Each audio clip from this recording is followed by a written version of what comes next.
सो आज है हमारा डे 4 लंदन का एंड स्टिल हम लोग सेम एरिया में ही हैं, आल्स कोर्ट। एंड यार मेरे दिमाग में ना कुछ बातें चल रही थी जो मुझे आप लोगों से करनी है, जो मैं एक्चुअली सबको बताना चाहता हूँ। मतलब मेरी एज आज के टाइम पे 27 है। आई विल बी 28 ऑन 22 मार्च।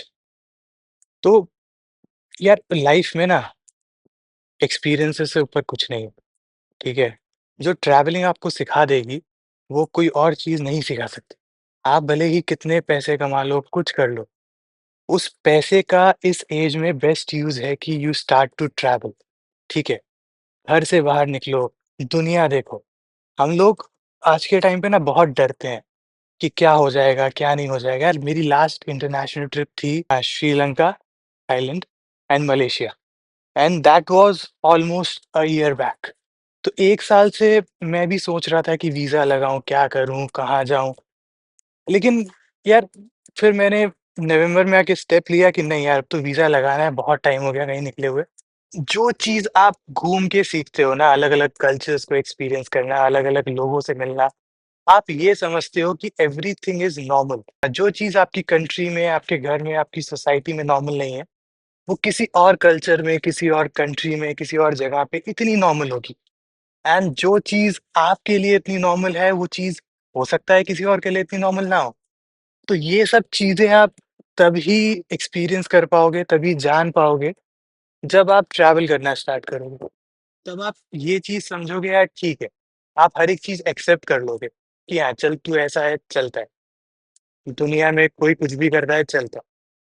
तो you start to accept things and वो बहुत इम्पोर्टेंट है।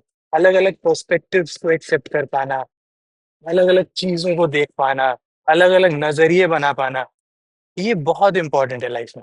मतलब एटलीस्ट मुझे तो ये लगता है। अपनी 20s में भी अगर जो ये वीडियो देख रहे हैं, maybe if you are 15, if you are 20, if you are 25, just start making money and spend that money to travel, ठीक है?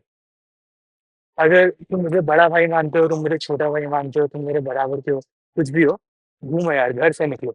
भले ही तुम इंडिया घूमो, भले ही तुम हिमाचल चले जाओ, तुम साउथ चले जाओ, तुम कहीं चले जाओ, तुम राजस्थान चले जाओ, लेकिन कहीं जाओ, घर पे मत बैठे रहो। बहुत इंपॉर्टेंट है घर से निकलना। एंड डरो मत, चीज़ें फिगर आउट हो जाती हैं, सब कुछ हो जाता है, दुनिया में बहुत अच्छे लोग हैं।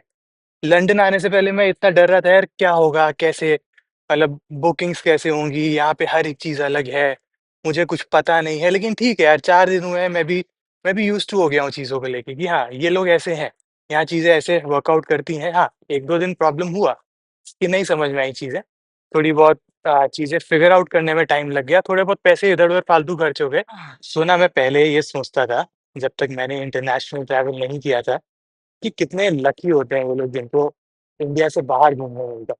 मतलब बाहर के कोई कोई प्रोडक्ट भी मेरे हाथ में आता था ना, इस पे made in Thailand, made in Vietnam या फिर मतलब कोई भी ऐसी कंट्री का नाम लिखा होता था जो इंडिया नहीं है। तो वो प्रोडक्ट छूना कि यार हाँ, ये बाहर से आया है, तो वो फ़ैसिनेशन हमेशा माइंड में था। और ख़ासकर ऐसी कंट्री, मतलब मैं इससे पहले थाईलैंड गया हूँ, श्रीलंका गया हूँ, मलेशिया गया हूँ, लेकिन यूरोप का जो फ़ैसिनेशन हम इंडियंस में रहता है ना, अब इन्होंने अपने ऊपर इतने साल रूल भी करा है, तो यूरोप का फ़ैसिनेशन नेक्स्ट लेवल है। मेरे को ऐसा फ़ील होता था कि हो सकता है यहाँ की हवा कैसी स्मेल करती होगी, यहाँ पे वॉक करने में कैसा फ़ील होता होगा, यहाँ के लोग हो सकता है हम लोग से बहुत अलग हों। मतलब एकदम एलियन नेशन टाइप से लगता था कि हाँ, ये चीज़ वर्ल्ड में नहीं है, ये चीज़ अपनी अपनी अर्थ पे नहीं है, ये चीज़ कहीं और है। तो वो थॉट हमेशा से मेरे अंदर था। तो मेरे को ना इस थॉट को हटाना था, इस मेंटल बैरियर को हटाना था, देखिए बहुत बड़ा बैरियर है। जब आप ना किसी ऐसी जगह को अपने से ऊपर रख देते हो कि हाँ यार, ये जगह तो शायद मैं नहीं जा पाऊँगा या फिर ये जगह जाना बहुत किस्मत वाले जा पाते हैं। नहीं यार, मैं भी जा सकता हूँ। तो ये थॉट को मुझे हटाने के लिए, बैरियर को हटाने के लिए यहाँ आना ज़रूरी है। अब मुझे समझ में आ रहा है कि हाँ, मतलब जगह बहुत अच्छी है, बहुत अच्छे लोग हैं, बहुत सुंदर है, बहुत साफ है, लेकिन सब अपने जैसे हैं, कोई अलग नहीं है लोग यहाँ पे, वहाँ भी इंसान रहते हैं। तो हाँ, मतलब आप आई डोंट नो आप में से कितने लोग मेरी ये फीलिंग समझ पा रहे हो। आप में से शायद बहुत लोगों के अंदर ये फीलिंग होगी या फिर रही होगी। आपने ट्रैवल कर लिया, आपने देख लिया, उसके बाद ये फीलिंग शायद हट गई हो या फिर कम हो गया हो उसकी इंटेंसिटी। लेकिन हाँ, ये फीलिंग मेरे अंदर एटलीस्ट थी। बचपन से लेके जब तक मैंने ट्रैवलिंग स्टार्ट नहीं करी थी, तब तक मेरे अंदर ये फीलिंग थी कि बाहर बाहर ऐसा क्या होता होगा? बस हाँ, थोड़ी थोड़ी हवा साफ है, थोड़े एक्यूआई यहाँ पे बहुत कम है, थोड़ा फ्रूट्स वगैरह ऑर्गेनिक मिल जाते हैं, खाना बहुत ऑर्गेनिक है, लेकिन काफ़ी चीज़ें सिमिलर भी हैं, बहुत सिमिलैरिटीज़ हैं। तो एक बार घर से निकले, एक बार देखो अगर कोई भी जगह आपकी फ़ैसिनेट करती है, ट्राई एंड गो देयर, ठीक है?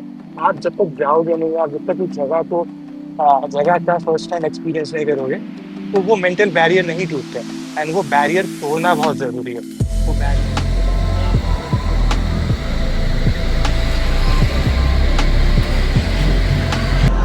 Yeah, I just got refreshment experience.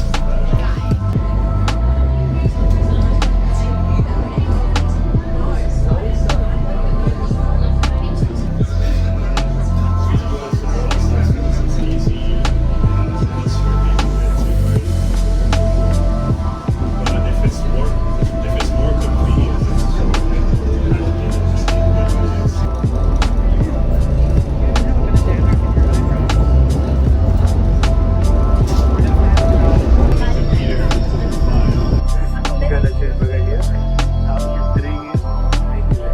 Look at the background interesting.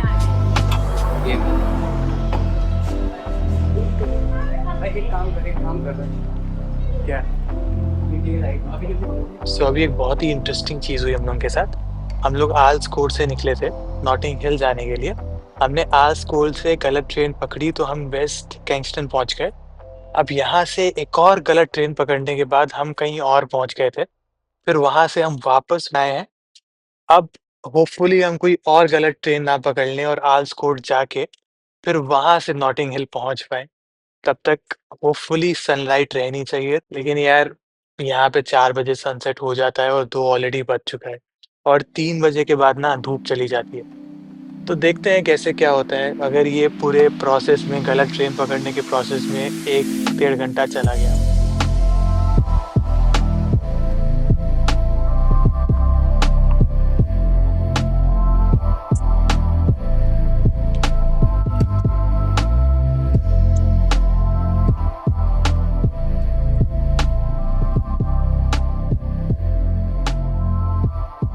तो अभी हम हैं नॉटिंग हिल में, ये सबसे पॉश एरिया है लंदन का एंड इतने सुंदर घर है यार यहाँ पे एंड एक से एक लग्ज़री गाड़ी खड़ी हुई है। आई मीन अभी कुछ लोग भी हमको मिले, उनसे हमने बात करी, तो काफ़ी लोग फाइनेंस में हैं, काफ़ी लोगों के खुद के बिज़नेस हैं। मेनली ऐसे लोग यहाँ पे रहते हैं जिनके पास या तो जनरेशनल वेल्थ है या किसी ऐसे इंडस्ट्री में काम कर रहा है जिसमें बहुत पैसा है। Be it finance, be it tech. Finance के 2 बंदे मिले, बिज़नेस के भी 2-3 बंदे मिले एंड यार इतनी प्यारी-प्यारी गाड़ियाँ खड़ी हुई हैं, सब सब कस्टमाइज़ है, मतलब ऐसा कुछ नहीं है कि बहुत जेनेरिक हो। एक-एक घर है ना तो वो मतलब देख के लग रहा है कि हाँ, इंसान ने अपने टेस्ट के हिसाब से इसको कस्टमाइज़ करा है। जैसे पीछे देख सकते हो आप लोग, grey, green and red 3 colour हैं, मतलब 3 सिमिलर बिल्डिंग्स हैं लेकिन तीनों पे अलग-अलग कलर है। तो इंटरेस्टिंग है यार, ये जगह भी काफ़ी इंटरेस्टिंग है, काफ़ी अलग सी वाइब है एंड देख के लग रहा है कि हाँ, यहाँ पे अमीर लोग रहते होंगे। या फिर यहाँ पे जो भी रहता होगा उसके पास डेफ़िनेटली पैसा होगा एंड काफ़ी सेफ भी फ़ील हो रहा है बाकी मतलब जो हम कहीं भी गए हैं, हर एक जगह से काफ़ी ज़्यादा सेफ फ़ील हो रहा है यहाँ पे।